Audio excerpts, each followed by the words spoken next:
સભા મળી હતી, જેમાં વિકાસના કાર્યો, ખેડૂતોના વિવિધ પ્રશ્નો અને 765 કેવી વીજ લાઇનના વળતરને લઈને મહત્વના ઠરાવો પસાર કરવામાં આવ્યા.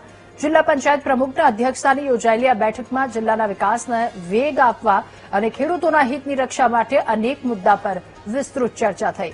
બેઠકની શરૂઆતમાં અગાઉની ખાસ તેમજ સામાન્ય સભાની કાર્યવાહીને સર્વાનુમતે મંજૂરી આપવામાં આવી હતી.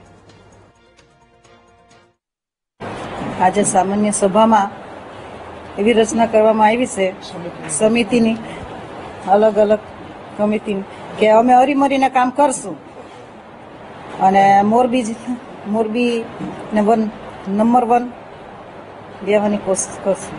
આજે જિલ્લા પંચાયત મુકામે, મોરબી મુકામે નવી જે ટીમ આપણી ચૂંટાઈને આવી છે એનું પહેલી સામાન્ય સભાના અંદર જે નોખા ચેરમેનો જે નિમણૂક થયા છે એમને બધાને શુભેચ્છા પાઠવી છે. આખી ટીમને પણ શુભેચ્છા પાઠવી છે. સાથોસાથ આવનારા 5 વર્ષના અંદર મોરબીના અંદર જે અનેક પ્રકારના વિકાસના કામો છે એમાં બધા ભેગા રહી અને મોરબી માટે મહેનત કરી અને સારું કામ કરે એવી બધાને શુભેચ્છા પણ પાઠવી છે.